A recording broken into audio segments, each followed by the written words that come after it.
Knights and their squires. Hmm. Dragons and their samurai. Is what I have to say to that. Yeah, I imagine that'll work pretty well.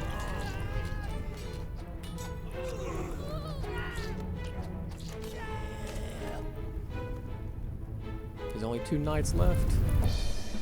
They got roasted. Notes and arrows revenge.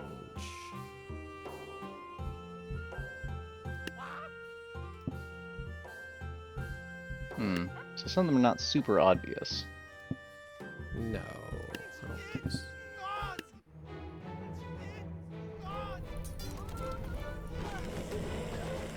Oh, that dragon's already dead. That sucks.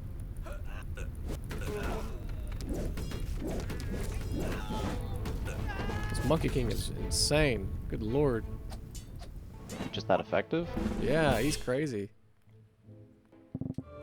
Kings and bows. Okay.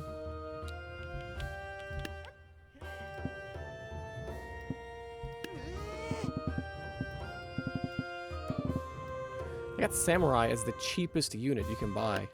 It's kind of downplaying the samurai, isn't it? Yeah, maybe. I suppose it depends on sort of what the other options are.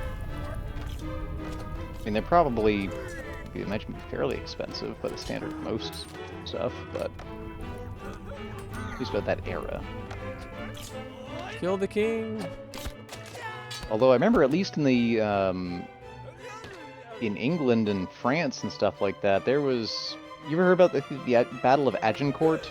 It's famous. I think it was British versus the French, but it was essentially the day that that knights became kind of obsolete. No. What happened? Well, if I remember right, I honestly can't be 100% certain if I'm remembering this correctly. What I recall of it is that so the British and the French were lining up to do their usual thing. At the time, the way battles were usually run is you had the nobility in full plate, or, you know, on horseback, and the richer you were, the better your armor was, and the more help you had. And you had a shit ton of peasants there who were basically in nothing.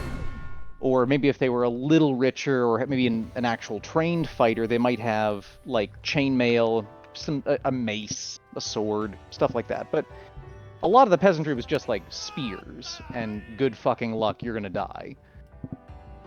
So at the time, knights were effectively invincible. Like, you could not fucking hurt one. In fact, about the only way you could kill a knight at that point was you had to drag him off his horse and just beat him to death on the ground, which was not easy to do since a lot of the horses and such, you know, were pretty strong, and the knights were trained not to let you do that. Right. They knew it was a risk. So the French were pretty good at this, and this is a well-worn tradition. They knew how this was going to go.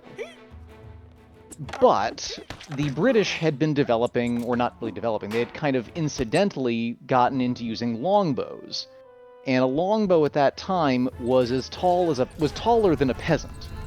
Like, they were giant fucking bows, and they were built very specifically at the time to have horrific draw weight. Meaning, like, the amount of strength you had to pull them back. Like, you could actually, if we look back now at, like, peasants of that era, we can tell if they used longbows because it changes your skeleton if you practice with one long enough. Really?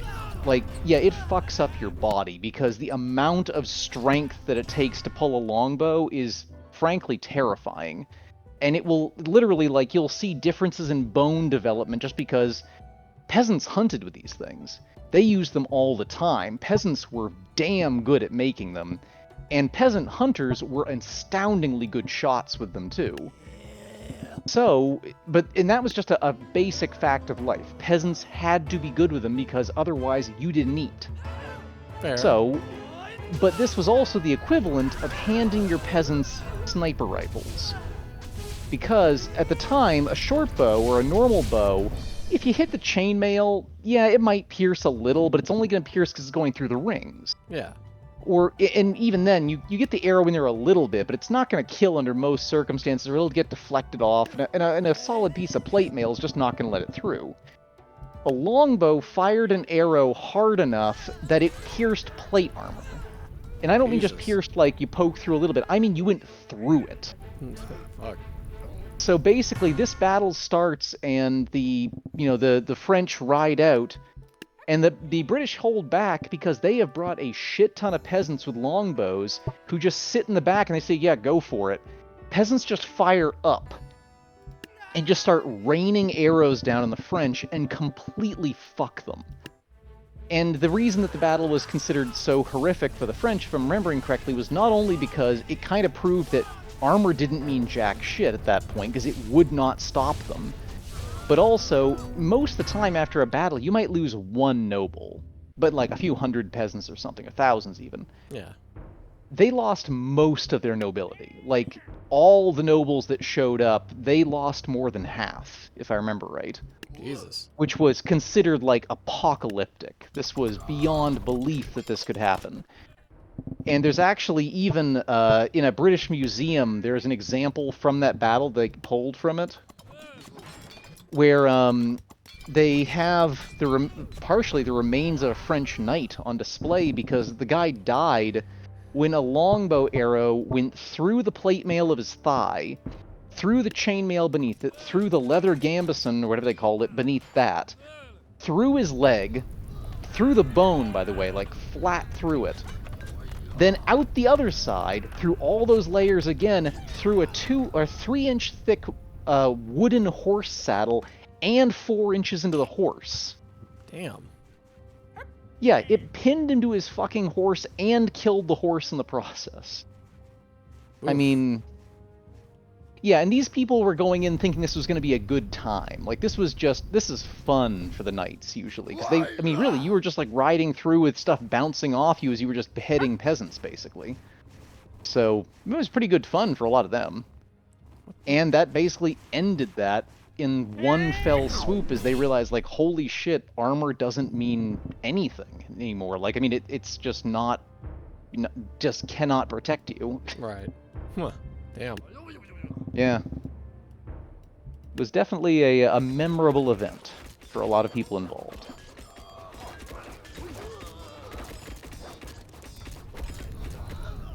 The British were understandably quite pleased, I think.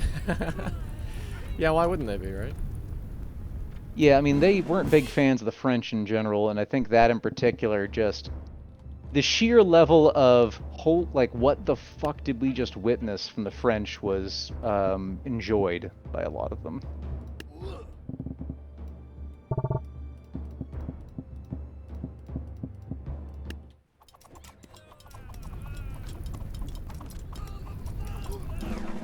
Jesus.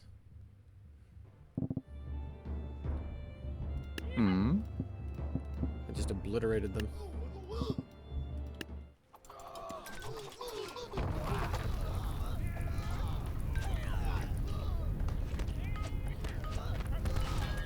And I think they just obliterated me in return.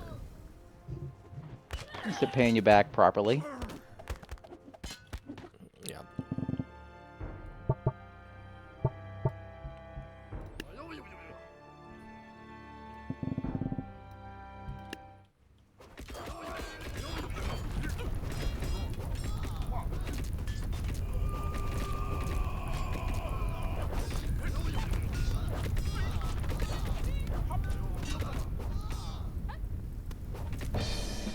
There we go.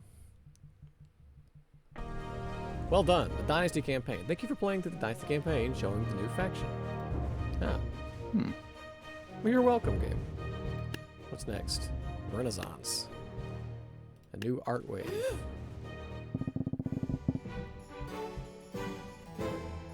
A new art wave. What am I missing here? Is this supposed to be a hat? Maybe it's a wave. These are painting? These are painters. Yeah. Well, that doesn't seem as, dangerous. Can the king kill them?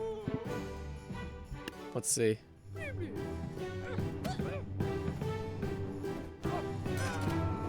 He's getting mobbed.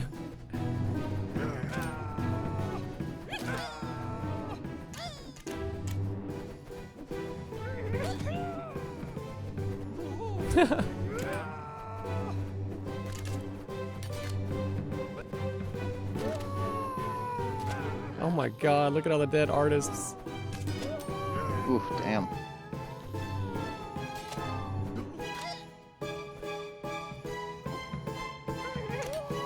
One artist left. Billy was not as mighty as the sword, I guess. Someone's still alive. Oh, that guy. Okay. Alright, well that was silly.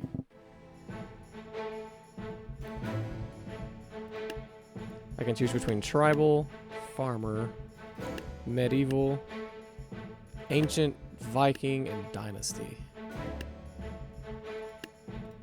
Dynasty. Hmm. What do I call it, Kif? Sex, Lexia. Wait, are they like getting attached by balloons? They're balloon archers. Yeah, that reminds me of They like... get dropped back down. Oh, you haven't played, whatchamacallit, Phantom Pain yet, but man, that was like the best part of that game. What's that? Well, you're basically like creating an army of mercenaries as part of a plot point. Yeah. So whenever you go into an enemy base in the game, you can just murder people if you want. There are downsides, but you can just murder them. But or you can airlift them out. You get this technique, this thing you can use, which basically will cause the person to...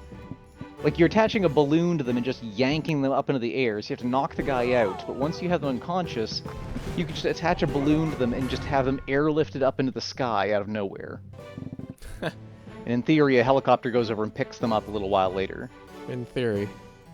Yeah, Wait, I mean, like, I always have my doubts. But basically, it's like, because your character is famous, you know, Big Boss is like the most famous mercenary on Earth. Yeah. Most of these mercs, when they wake up and realize, like, you've been recruited by Big Boss, their reaction is, fuck yeah, whatever you want, like, I'm on your side now. Yeah.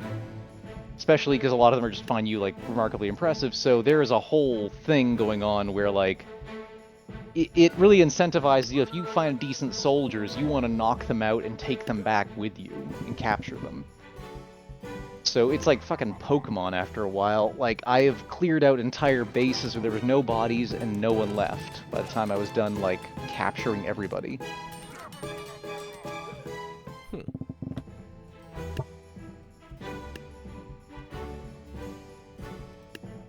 Actually, I have musket men.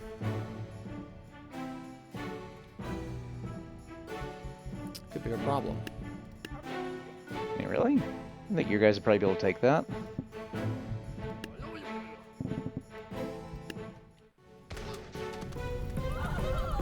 Oh yeah, well the dragons are so broken that it was no problem.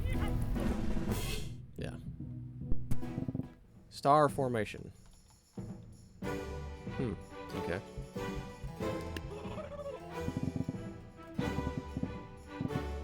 Go.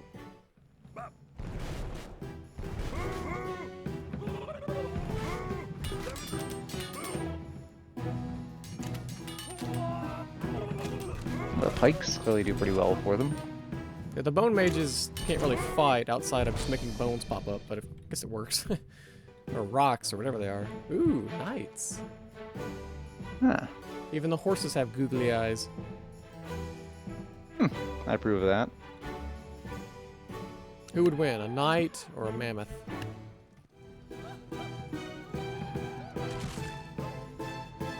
I would think a mammoth. Well, you would think. The googly-eyed mammoth may be a slightly different story, though. Oh, he killed one of the horses.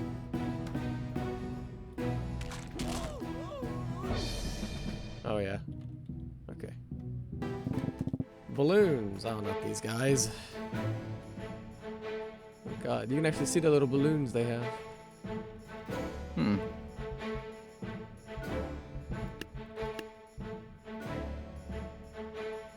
This is the last one I'm going to do. Yeah, I'm going to sleep here in the near future, but curious to see how you do on this one. I think your reliance on dragons is probably a decent option.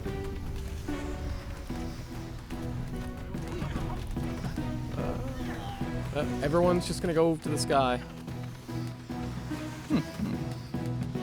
Hang on. Okay, I need more cannon fodder. To, like, help the dragons get closer. There's no friendly fire in this? No. There we go. I think this is better. Oh, yeah. Come on. There's pretty much no... There's only just one guy left. Please get him. Get him. He's right there. Light him on fire. What are you doing?